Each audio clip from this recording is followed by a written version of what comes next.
lines. For goodness sake, the last thing that happens in the film is a joke. Yes. Which is very funny joke. It's very funny because they're staying in a motel, in a Holiday Inn. They go into the room, and in a very kind of like Fred Flintstone putting the cat out way, he puts the TV out of the room. Yeah. Opens the door back up, puts the TV out, closes the door. It's great. And just kind of looks around and then just goes back in. It is brilliant. It's just the perfect ending to the film. I do have one complaint. One complaint. That's not bad going. Yeah. I mean, I complain about a lot of stuff. You know? That's true. I don't like the gory bit. Not because it's too gory. Are you meaning the face? Martin? Mm-hmm. Marty? Sure. Marty! Sorry. The other investigator. Yeah. The bit more annoying one. The one who steals a steak. Yes! He steals a steak. I mean, who does that? That's just off. It is off. You know. Well, it did go off. Yeah. Well, it was all bloody. Yeah. I'm sure that's not how he wanted it. But he's like, I'm going to get something to eat from the not kitchen. Not that rare. God. Sorry. But, yes, I think he deserved what he got, really. Yes. Because who just takes a steak from a family's fridge? You know, he's eating a chicken leg and he's going to cook himself a steak in the middle of the night. Well, he's also eating a bit leg of chicken. And it's like, what the hell, man? This is a family with, like, 3 kids. What a freeloader. Son of a... Go on. Yes, so the steak goes gross and he... Goes a little bit crawly. Yeah, and then he...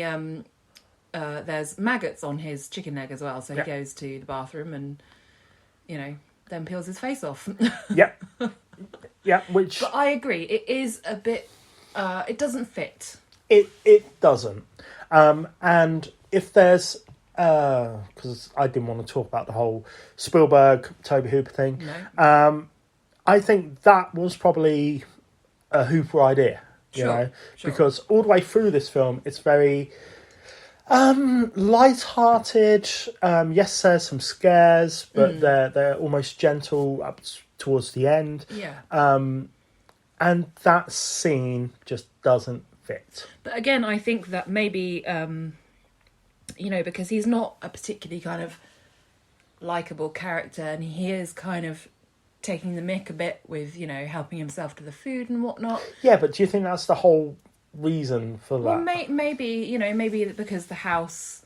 I mean, the house does bite him. Yeah. That's a gnarly bite. So, maybe the house doesn't like him. Maybe. Because he is the only one who really suffers anything really bad. They don't do anything to Ryan. Exactly. So, perhaps that's the whole idea behind it. But I completely agree. I think it's not one of the better...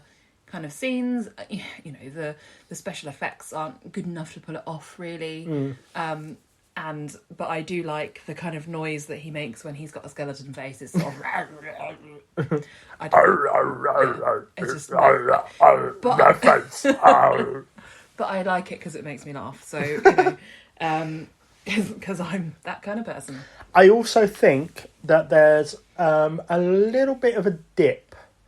Like, about 10, 20 minutes after that. A sort of lull in the action, yeah. But that's it. It's kind of with your favourite character, actually. Oh, Tangerine. Tangina. Tangerine. Let's call that. Yes, Zelda Rubinstein is I just love her. She's your spirit animal. She is my spirit animal. I love her so much. She's such a cool lady. Yeah, sure. I don't have much comment on her because she does come in that little bit of a lull of the, like you say. Yes, no, I absolutely agree. Yeah. But I just think that she's such a kind of curious looking person. She's very short in stature. She's got a kind of little slightly bulldoggy face, but she's just so glamorous and so kind of stoic, and she just commands great attention, and I just think she's brilliant. I really love her. I love her voice. Her southern accent is pretty good. Yeah, how's she say? I do like that. But I really like Beatrice Straight, who plays Dr. Leash. Yes. I just think that she's lovely. She's a really lovely character, yeah. When she's, she's really nice to the mum. Yep. To Diane. Diane, yep. She kind of does a really good job of being very human. Everyone's so, so human in this. Yeah. And, it's just, the characters are so good and so well written. There's, back to like the family. Mm-hmm. And, I'm sorry, I just keep blowing this film. I love this film. I will say that because they all act like a family would act. The characters act like they should in reality act. Yeah. Even the daughter who teenage daughter. Yeah, the teenage daughter who isn't interested, but she's more scared and she doesn't want to be in the house. Yes, I think, again, that I think makes sense because it is the older children who are frightened. Mm-hmm. Because they have more understanding. The son, Rob, is quite a scaredy cat. He's more concerned. Yeah, and he's kind of painted as a bit of a, a bit frightened of things from the beginning. Yeah. He's scared of the tree. He's scared of the weather. Scared of the storm. But he likes Star Wars, so he's fine. Star Wars. Fine in my book. That is one thing about this film. Really makes you want to watch Star Wars. Yes. But yeah, he is scared like a child would be. So, and Carol Ann is just inquisitive. Yeah, she's just curious and a bit sort of like, all right. And the dad. Yeah. You can see the pressure on his shoulders. Yeah. Just that weight is right there. Mm-hmm. From basically the scene in the kitchen, where she's shown him what this chair can do. Yeah. You can just kind of see the weight of the world onwards. Absolutely. And I think because obviously it's not just his house, it's his livelihood. Yeah, it's everything. He is paid to sell these houses to other people, and also he must feel the weight of, it's like, well, I moved my family into this house, what have I brought them into? So he feels, blame and everything. So he looks terrible throughout this whole... The sunken eyes when he first goes to see the parapsychologist sort of people. Exactly. I love this film. I'm sorry, I just absolutely love this film. Yeah. It's just such a perfect film. There's so many great things about it. There's so many different kind of levels to it. I think it genuinely is scary. Obviously, it doesn't... Oh, God, there are some scares in it. And I'm not talking about the face melt scene. No. Even just the chairs, that scene, where the mum walks in the kitchen, all the chairs are out, turns away, and then all the chairs are stacked up. Yeah. It's such an almost easy movie magic trick thing. But very effective, though. Very effective. Very, very good. And then you have... kind of more towards the end, the demon dog that's outside the door. Yeah. That's pretty freaky. Yeah. That kind of scared me, Yeah, definitely. But yeah, there's just so many bits in this. Even, so you see the ghost walking down the stairs. Yes. Yeah? And you just see them just as lights. Yeah. And then you look at the TV screen that they're looking at and you see the outline of like the shoulders and the head and hats, but not like the actual body. Yeah. It's just brilliant. Yeah, really clever. Just really, really good. But I think what's really scary is the whole idea of, when Carol Ann kind of gets sucked into the closet and she's there but she's not there. And I think she, when she's talking to the doctor and, the doctor's explaining that, this could end at any time. And it's that thought that, well, so what, this could just stop and then we don't get our daughter back? She's not dead, but she's not here.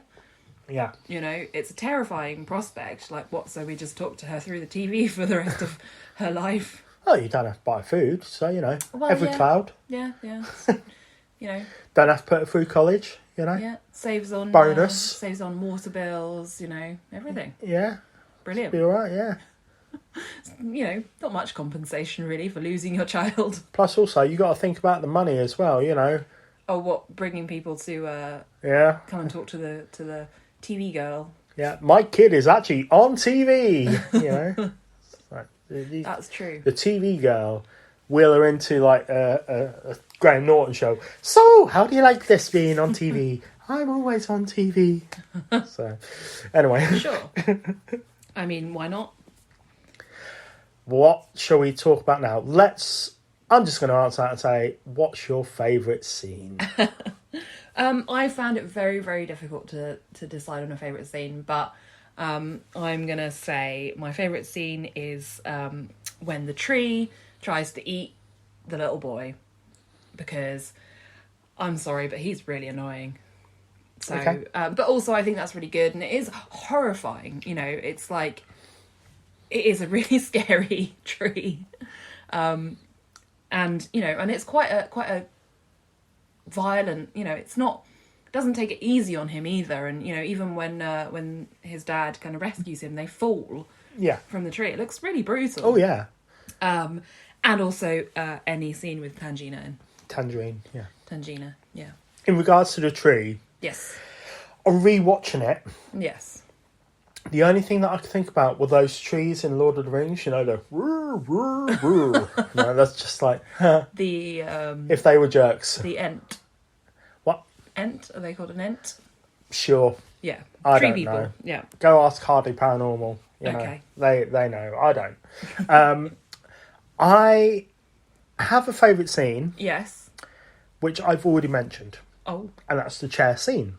The Okay. bit where I just think I just like that. Mm-hmm. And I also have now realised that not once have we mentioned about the clown. Oh, but it's funny really, because the clown is... Clowns are funny. Oh, yeah, exactly. Yeah. No, but the clown is such a small part of the whole thing. Yeah. And Well... the actual... Well, okay, so... Kind of. I mean, it's very memorable for a lot of people. It is. Yeah, I mean, the imagery is memorable, but up until kind of almost the very end of the film, it is just that. It's just a scary... Like... Ominous. Yeah.